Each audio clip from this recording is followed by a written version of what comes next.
The ball rose like a prayer. For a moment, no one breathed. Then, clang, it struck the crossbar and vanished into the dark sky.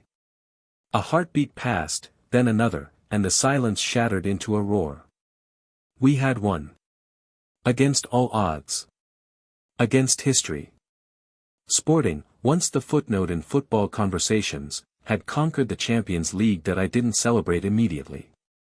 I just stood there, breath caught in my throat, eyes locked on the touchline. He stood motionless. Ronaldo. Not the idol, not the icon of statues and headlines, but the man who led us here with nothing but conviction and grit. Arms folded, expression unreadable, he didn't need to smile. This wasn't about celebration for him. It was about redemption. The stadium erupted around us. The air pulsed with song, chants, cries of disbelief.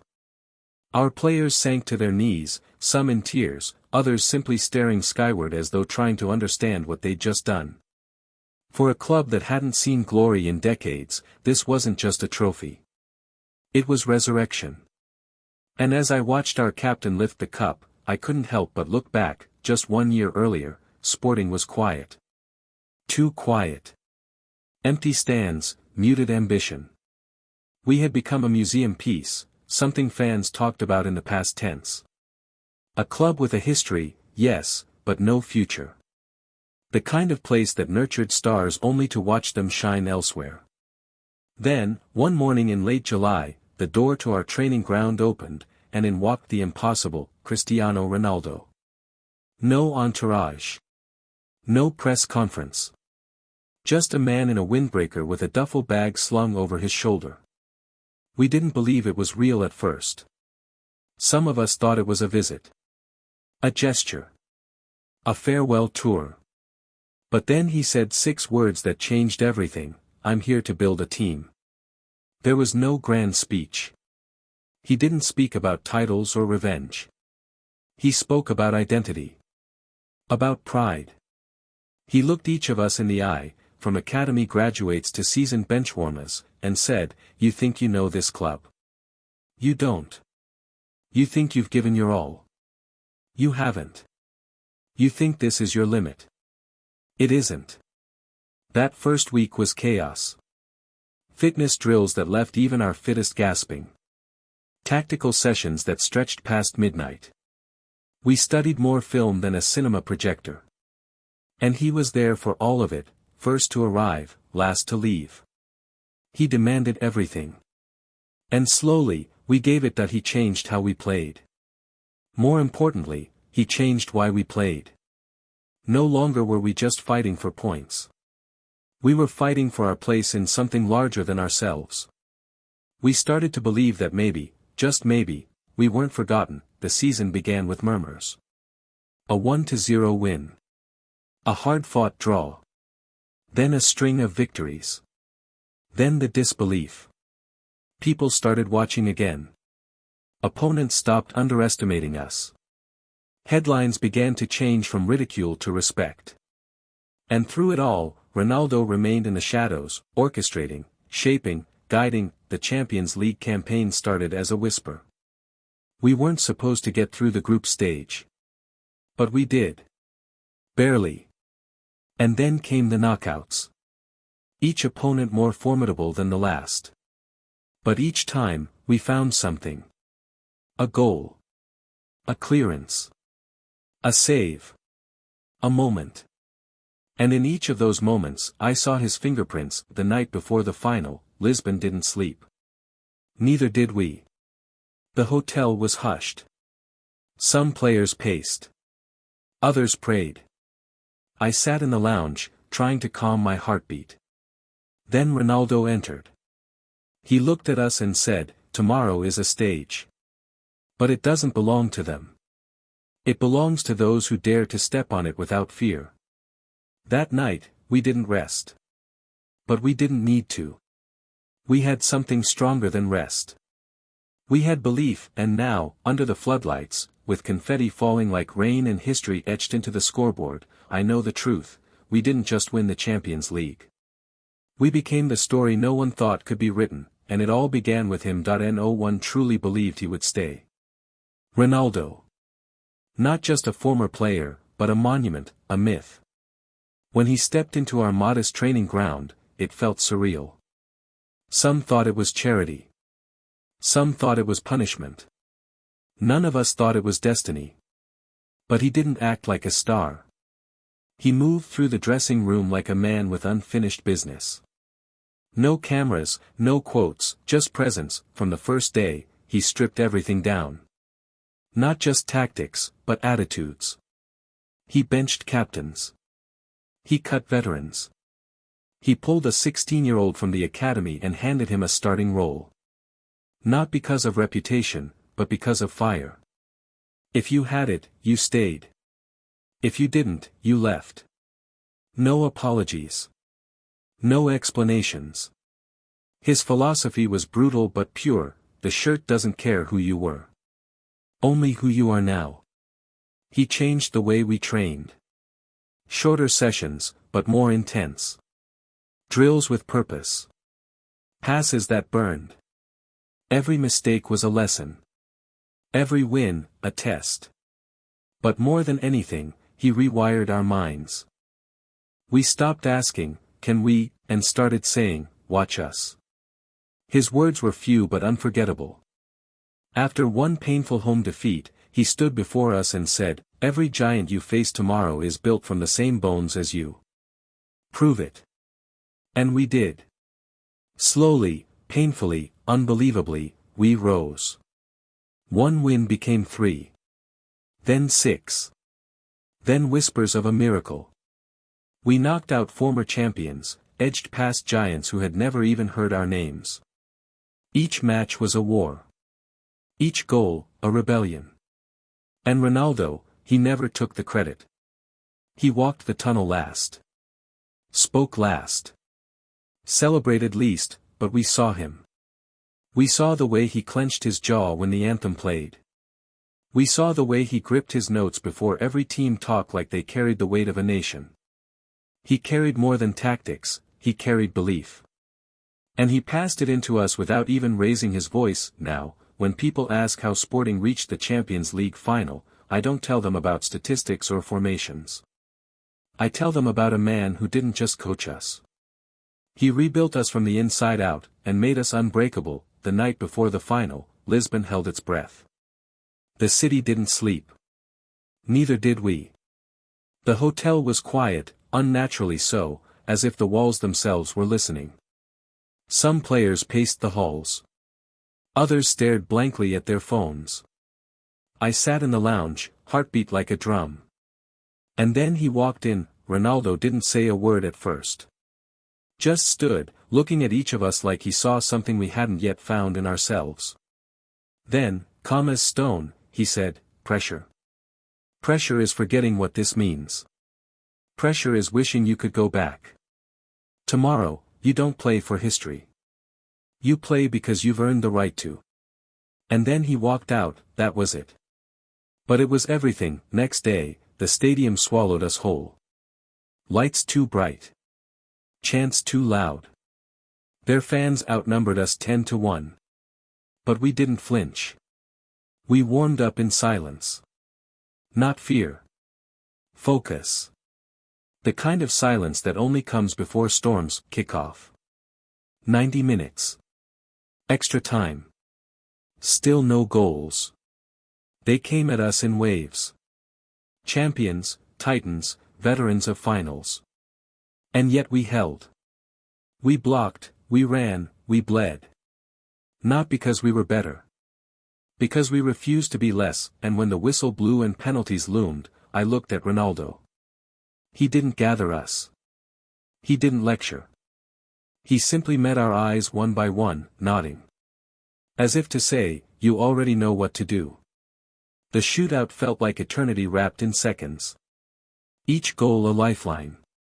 Each miss a dagger. And then, their final taker. A legend. A man who had scored in 5 straight finals. He stepped up. We held our breath that he struck it hard. Too hard. Crossbar, gone. The roar that followed wasn't just victory. It was disbelief collapsing into joy. And as we rushed the pitch, arms raised, tears in our eyes, I turned once more toward the sideline. Ronaldo stood still. No fist pump. No leap. Just a single exhale, like a weight he'd carried for years had finally lifted, and for the first time that night, I understood, this wasn't his redemption. It was ours. The victory parade stretched for hours. Lisbon became a river of green and white, flags waving from balconies, strangers embracing in the streets. It wasn't just a celebration, it was a revival. For a city that had learned to love cautiously, this felt like permission to believe again.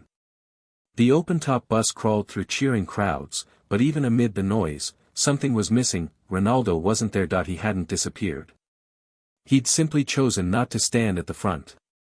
When the cameras searched for him, they found him walking beside the bus, quiet, unnoticed, wearing a simple black jacket with the sporting crest pressed to his chest. He didn't need the spotlight. He had already had a lifetime of it.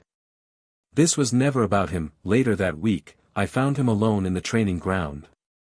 The pitch empty, the stand silent. He was sitting in the dugout, staring at the grass like it held the answer to a question only he knew how to ask. You're not enjoying this? I said that. He smiled faintly. I enjoyed watching you enjoy it. There was something in his voice I hadn't heard before. Not sadness, something gentler. Peace. Maybe, you built this, I told him. Don't you want to stay and grow it? He looked at me then, and I saw it, recognition. As if he'd been waiting for the question. Do you know why I came back? He asked. Not for trophies. Not even for closure. I came to remind myself that football still belongs to the soul. Not agents. Not media. Not money. Just 11 players. One idea. And belief. He stood, brushing imaginary dust off his jeans. And now you remember too. Rumors started days later. Offers. Big ones. National teams. Premier League giants. Even Sporting's board wanted him to stay, build a dynasty. But he remained silent. Never confirmed. Never denied. Until one morning, he walked into the press room, alone, and placed a folded paper on the desk. No statement. No speech. Just one sentence written in ink: mission complete. That was it. That he was gone. Some say he returned to Madeira. Others say he vanished into academies, teaching children far from stadiums. One tabloid even claimed he was seen coaching barefoot in the mountains of Nepal. No one really knows, but we do. That he didn't leave a legacy of silver. He left something harder to measure. Something heavier. We still train with his standards. Still speak in the phrases he taught us. Still walk into away stadiums with our heads high because he taught us that the pitch is always the same size, and that fear, like glory, is a choice. That I see it every time a new youth player walks into the locker room, wide-eyed and nervous.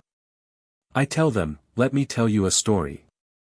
About a man who returned home, not to be worshipped, but to build warriors. And as I speak, I remember his final words to us, whispered after the final, in a locker room soaked with champagne and tears: you were never underdogs. You just needed someone to remind you you were wolves. And then, like smoke, he was gone. But the fire? The fire never left. Seasons pass differently after glory. Wins no longer feel like miracles, and losses no longer feel like endings. There's a strange silence that follows triumph, the kind that makes you wonder if the summit was just a doorway to something lonelier. But for us, Sporting was never about staying on the mountaintop. It was about remembering who taught us to climb. The following year, the league was ours again. Not because we were invincible. We weren't. We lost games. We faced injuries. The magic was harder to summon. But the foundation Ronaldo left was too strong to shake. Our style was clear. Our mindset unshakable. Even when teams adapted, tried to mirror us, they missed the one thing they couldn't copy: our spine. And every time we lined up, whether in league play or Champions League qualifiers, we looked at each other with the same thought. He would have started this match with a whisper, not a roar. New players came. They hadn't trained under him. They hadn't been there for the tears, the cold nights, the drills that broke and rebuilt us. But they felt his echo. In how we warmed up. In the silence before kickoff. In the refusal to blame referees, the pride in wearing the badge without performance bonuses. That was his legacy. Not statues. Not banners. Culture point. One day, during a youth team session, I was watching from the stands. A boy couldn't handle a simple drill. He kicked the cone in frustration. The coach scolded him. But then, one of our senior defenders stepped over. No raised voice. Just one sentence: the cone's not your enemy. Your doubt is. And I smiled. Because I knew exactly where that came from. There are still days I wonder where he went. If he ever watches our matches. If he ever smiles when we break the press clean or win a derby without theatrics. Once, during a press conference, a reporter asked me who was the most important player I ever played with. I said, a man who didn't play at all. I didn't need to name him. They knew, and sometimes, in quiet moments, I replay that final again, not the goals or the crossbar miss, but the walk back to the locker room. We were shouting, laughing, soaking in immortality. And he trailed behind, the last to enter. He looked at each of us, nodding like a father watching his son's return from war. That was the only moment I saw him cry, not loud. Not many tears, just enough to know that somewhere deep inside him, a promise he once made to a boy named Cristiano was finally kept, that he didn't return to sporting for fame. He returned to finish something, and when it was done, he walked away, but we are still walking forward in his footsteps. That it started small, just a few matches. Flat performances. Nervous passes. Losses we couldn't explain. Something was off. The spark that once set us apart now flickered in silence. We were still sporting. Still respected. But we no longer played like believers. We played like protectors. As if our legacy had become a weight instead of a flame. Critics circled quickly. They spoke of burnout, of systems growing stale. The headlines grew sharper. The ghost of Ronaldo still haunts sporting, one paper said. And deep down, it stung. Because maybe they were right that we weren't broken. But we were drifting. Then came the collapse. That a 3-0 loss at home in a match we should have owned. No hunger. No fire. The crowd, once thunderous, fell into uneasy murmurs. And after the final whistle, as we trudged off the pitch, I saw something that shook me. A banner in the upper tier, half torn by the wind. Without him, we're just another team. I didn't sleep that night. Around 3 a.m., I opened the locker room alone. Sat on the cold bench. No lights. Just silence. The smell of sweat and old leather still clung to the air. I ran my hands over my face, trying to remember why I'd started this. Why we all had. Then, I noticed something. Tucked into the side of my locker, yellowed and creased, an envelope. No name. No markings. But inside, folded carefully, was a note. 4 words. Written in handwriting I hadn't seen in over a year. Are you still Wolves? I didn't need a signature. I read it again. Then again. And with each reading, something stirred. Next morning, I called the team in early. No tactics. No video session. Just silence. I held up the note and read the words aloud. Some looked confused. Some looked ashamed. But a few, especially the ones who'd been there from the start, nodded, eyes lit with something old but not forgotten. We forgot who we are, I said. But someone didn't. From that day, training changed. No cameras. No music. Just raw effort. We returned to the beginning. Drills he used. Words he said. Belief we thought we no longer needed. And slowly, so slowly, it returned, not dominance, not records, but fire. In one match, we came back from 2 goals down in stoppage time. The crowd didn't cheer wildly. They stood. As if they recognized what they were seeing wasn't a result, that it was a resurrection, that he never came back physically. No calls. No press appearances. But that note, it was enough. A whisper from the shadows. A reminder that he was still watching. Still waiting, and we weren't done yet, because wolves don't disappear, they remember the scent of the mountain, and when called, they rise. Years passed. Faces changed. Young blood took the field, and old warriors faded into legacy. I retired not with sadness, but with something softer, contentment. I'd lived the story few dared to believe. And yet, one chapter had never closed. Ronaldo never returned. At least, not publicly. The stadium bore his mark still. A small plaque outside the tunnel, no statue, no portrait. Just an etching in stone. Belief is not given. It's built. No one knew who placed it. No one ever saw it being installed. But it stayed. And no one dared move it. I took a coaching role with the youth team. Quiet work. Honest work. Guiding kids who barely remembered the year we won it all. But they knew the name. They said it like a spell. Coach, is it true he trained barefoot? Coach, is it true he never smiled until the final? And I smiled. He smiled often, I'd say. Just not with his mouth. One evening, as the sun dipped low behind the stands, I stayed late with a boy who reminded me of myself. Raw, uncertain, full of questions. After the session, he hesitated before speaking. Coach, do you think he watches? I knew who he meant. Everyone did. I looked out at the empty field. The shadows were long. The breeze smelled of grass and old dreams. Yes, I said. I think he always does. A few weeks later, I got a letter. Handwritten.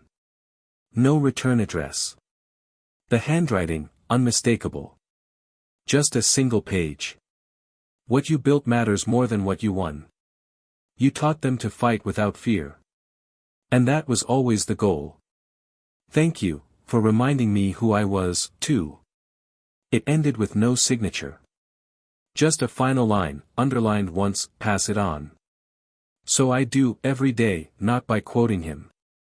But by living as he taught, with fire, with purpose, and without apology. And if you ever visit the stadium, and feel something stir when you walk that tunnel, it's not nostalgia, it's presence, because legends don't vanish, they echo, and some echoes never fade. Sometimes, late at night, when the stadium sleeps and the wind hums across the grass, I walk to the center circle alone. I close my eyes, and I swear, I hear footsteps beside mine, silent. Steady. Familiar. I don't turn. I just whisper, still here, coach. And somewhere, I think, he nods.